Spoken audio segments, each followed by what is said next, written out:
Boa noite, estamos agora ao vivo com vocês, nosso curso de crimes eleitorais, lembrando que nós estamos na parte 3, na parte 3 dos crimes eleitorais. Nós tivemos uma primeira terça-feira com a participação da CNBB, uma segunda terça-feira com a participação da Alepa, e agora quero dizer que é uma honra estar com vocês aqui, o pessoal da Fibra, tá? Bom, nós estamos falando sobre a questão da sentença. A sentença desses crimes eleitorais, tá?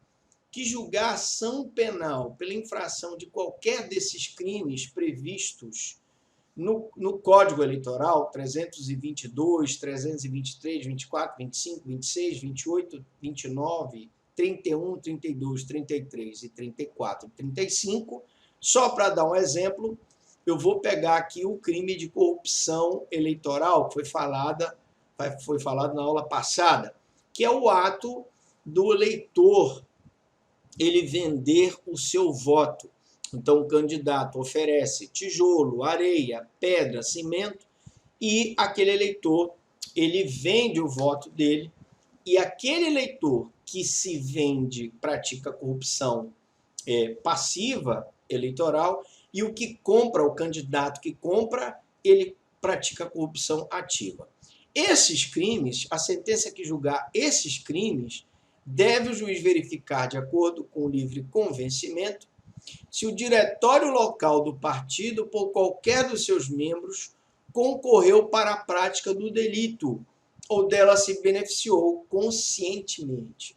Bom, veja, no direito penal nós aprendemos que todo aquele que concorre para o crime incide nas penas a ele cominada na medida de sua culpabilidade. Ora, se eu tiver uma participação do diretório local, municipal, porque nós estamos falando de eleição municipal, aquele membro do partido que por qualquer fator ele concorreu para a prática do crime ou se beneficiou conscientemente, com a vontade, o dolo, por exemplo, na corrupção eleitoral, de comprar o voto do eleitor, e ele se beneficiou de alguma forma, como, por exemplo, o eleitor recebeu parte da areia, do tijolo, da cesta básica, e parte ele deu para o dirigente local do partido. Aí nós teríamos um concurso que vai fazer com que o membro do diretório local responda também pelo crime. O parágrafo único diz, nesse caso importará o juiz ao diretório, ele imporá o juiz ao diretório responsável pena de suspensão de sua atividade eleitoral pelo prazo de 6 meses a 1 ano, agravada até o dobro em caso de reincidência. Então, veja que a sanção para o diretório do partido político é a suspensão de suas atividades com um período de 6 meses. Quer dizer, além da pena que o dirigente vai responder na área criminal, eu também posso impor a ele essa questão da suspensão das atividades. Bom, aí vamos agora falar da parte criminal. Nós estamos aqui no artigo 337, que diz: participar o estrangeiro ou brasileiro que não tiver no gozo dos seus direitos políticos de atividades políticas partidárias, né? Inclusive comícios e atos de propaganda em recintos fechados ou abertos. Ora, o estrangeiro ele não pode participar de atividades partidárias, político-partidárias. Inclusive, na live passada, nós explicamos que a propaganda não pode ser feita em língua estrangeira. E se a propaganda for feita em língua estrangeira, nós teremos uma conduta criminosa. Então, o estrangeiro ou brasileiro que não tiver no gozo dos seus direitos políticos não pode participar da atividade partidária. E se participar, inclusive com comícios, atos de propaganda, ele está sujeito a uma pena de até 6 meses de detenção e pagamento de 90 a 120 dias multa. Bom, em primeiro lugar, eu queria classificar rapidamente os crimes. Os crimes, gente, eles têm o seu tipo penal, que nós acabamos de ler. O tipo penal ele está, como vocês podem ver aqui, no artigo 337. Isso tudo aqui é o tipo penal, ou seja, o conceito do crime, tá? E ele tem a pena dele, certo? O que eu posso me prender aqui para fazer análise do tipo penal? O verbo participar, por exemplo, é um verbo comissivo. Significa que ele só pode ser praticado com uma ação, tá? Veja que eu tenho aqui um elemento normativo.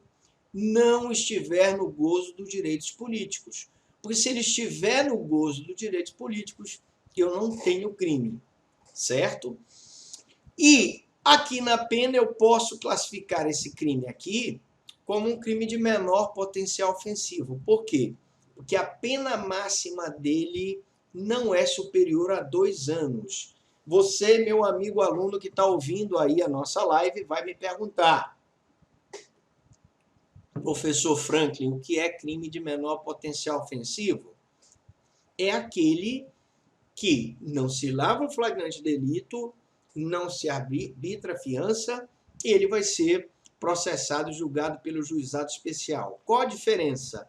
É que no juizado especial, nesse crime eleitoral, eu posso ter uma proposta de transação penal, que é a aplicação de uma pena não privativa de liberdade. Nós vamos aprender em direito penal que nós temos as penas privativas de liberdade, que a pessoa fica privada da sua liberdade numa penitenciária, por exemplo, ou restritivas de direito, são as penas de prestação de serviço à comunidade, prestação pecuniária, etc., e as de multa, que aqui nós vemos sempre o pagamento de 90 a 120 dias de multa.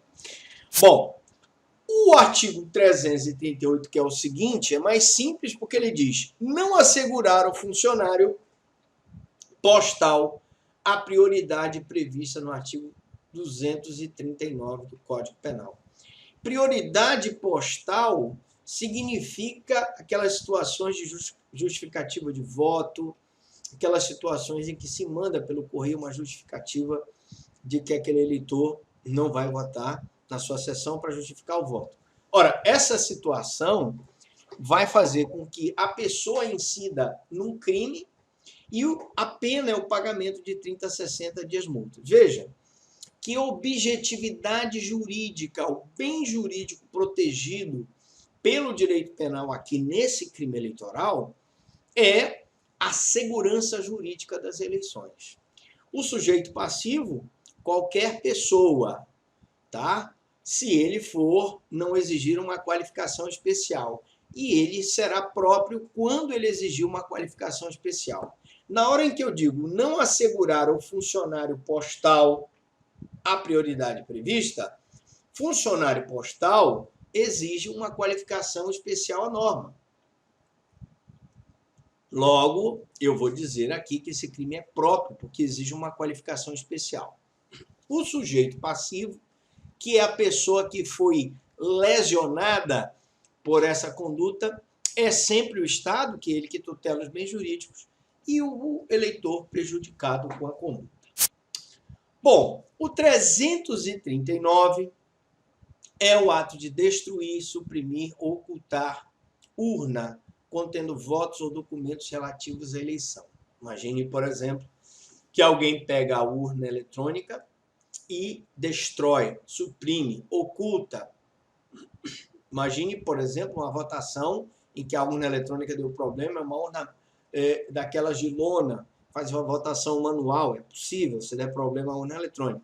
Eu vou ter aqui uma pena de reclusão de 2 a 6 anos e pagamento de 5 a 15 dias multa. Repetindo, como é uma reclusão de 2 a 6 anos, reparem que a pena é superior a 2 anos, são 6 anos a pena máxima. E a pena mínima, 2, é superior a 1. Então, aqui eu tenho um crime de grave potencial ofensivo. Quem destrói, suprime ou oculta uma urna contendo votos ou documentos relativos à eleição é passível de prisão em flagrante delito. Ele não é beneficiado nem pelas disposições do juizado especial, nem pelas disposições da suspensão condicional do processo, que é um dispositivo que nós temos no artigo 89 da Lei 9.099, que cabe nos crimes de médio potencial ofensivo. Então, quer dizer, professor Franklin, que nós temos os crimes de menor potencial ofensivo, que são do juizado especial, são aqueles cuja pena máxima não é superior a 2 anos. Nós temos os crimes de médio potencial ofensivo, em que eu tenho a pena máxima superior a 2, mas a pena mínima não superior a 1 ano. E tenho também os crimes de grave potencial ofensivo. São aqueles que têm a pena máxima superior a 2 e a pena mínima superior a 1. E também nós temos os crimes de gravíssimo potencial ofensivo ou crimes hediondos, previsto na Lei de Crimes Hediondos, além dos crimes assemelhados, que são a tortura, terrorismo e o tráfico. Esse crime aqui, como eu disse, é um crime de grave potencial ofensivo. Doutor Franklin, tem algum crime do Código Eleitoral que prevê um crime hediondo? Não. Não existe nenhum crime hediondo no Código Eleitoral, mas é possível que um crime hediondo seja processado e julgado com um crime eleitoral. Por exemplo, além de suprimir ou destruir a urna contendo votos, ele assassinou o candidato a prefeito. E aí nós teremos, então, um concurso que levaria para um julgamento de um crime eleitoral que é de grave potencial ofensivo com crime hediondo, que é o homicídio qualificado. O artigo 340, fabricar ou mandar fabricar,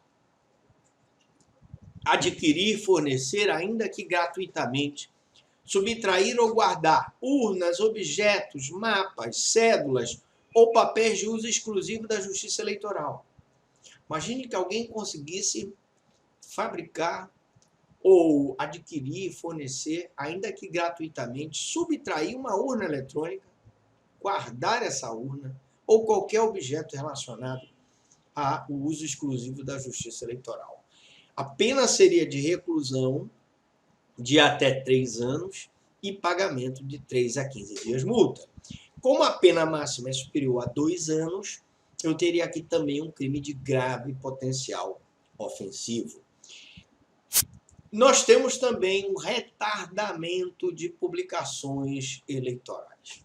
Vocês viram, meu amigo, minha amiga, aluno, você que está aí assistindo a live, que nós tivemos uma situação agora, no dia 26 de setembro, em que nós tivemos o registro da candidatura dos vereadores e dos prefeitos. E até o dia 27, nós tivemos, para quem o partido não escreveu, a pessoa poderia fazer a sua inscrição. Então, evidentemente, que quando há esse registro, nós vamos ter aí uma inscrição eleitoral que pode ser impugnada. E aí, o ato de retardar a publicação ou não publicar, o diretor ou qualquer outro funcionário de um órgão oficial, federal, estadual, municipal, as decisões, citações e intimações da Justiça Eleitoral é crime, previsto com detenção de até 1 mês ou pagamento de 30 a 60 dias multa. Quer dizer, doutor Franklin, que se ele não publicasse esses editais do registro da candidatura, nós teríamos um problema sério? Teríamos, porque ele estaria praticando um crime eleitoral se ele simplesmente retardou a publicação ou não publicou. Repara que esse crime aqui é um crime de um meio alternativo à execução do crime. Ou ele pode só retardar, ou ele pode não publicar. De qualquer forma, em qualquer uma das duas situações, eu teria crime eleitoral. Veja que, como a pena ela não ultrapassa 1 mês, esse crime é um crime de menor potencial ofensivo, portanto, ele vai ser feito o TCO pela polícia, que é um termo circunstanciado de ocorrência, que é o resumo do inquérito, não se faz inquérito, não se prende em flagrante, não se arbitra fiança e ele ainda pode ser beneficiado pela transação penal. Bom, qual é a objetividade jurídica desse crime? O que é objetividade jurídica, professor Franklin? Resguardar a lei, os serviços eleitorais e o andamento do processo próprios dos órgãos da Justiça Eleitoral é a finalidade, é o objetivo dessa norma. Então, objetividade jurídica é o bem jurídico que o direito penal visa resguardar. A regularidade dos serviços eleitorais é a objetividade jurídica dessa norma. O sujeito ativo, quem é aquele agente que viola a norma, que viola o bem jurídico tutelado pelo Estado? É o sujeito ativo. E, nesse caso, é o diretor ou funcionário do órgão oficial de imprensa. Somente ele, porque isso é um crime próprio. Então, veja, quando eu exijo uma qualificação especial do sujeito ativo, eu tenho um crime próprio. Nesse caso, como só o diretor ou funcionário do órgão pode praticar, esse é um crime próprio. O sujeito passivo aqui é o Estado, que é o principal interessado que essa norma seja cumprida. Veja aqui, observação doutrinária. A regra tem um alcance prático muito limitado, já que só atinge agente de órgão de imprensa oficial. A lei deixou de lado, inexplicavelmente, os proprietários de veículos de comunicação particular. A finalidade tem que ser eleitoral e pouco importa se o resultado almejado pelo agente não foi atingido. O dolo aqui é genérico. O que é o dolo? Vontade livre e consciente de praticar o crime eleitoral. E aqui eu não preciso ter uma finalidade específica. Basta que ele retarde ou deixe de publicar, que ele já está incidindo na norma penal. Bom, eu paro por aqui, é o nosso primeiro bloco. Vamos abrir, então, para as perguntas. Eu pergunto alguma dúvida, alguma pergunta?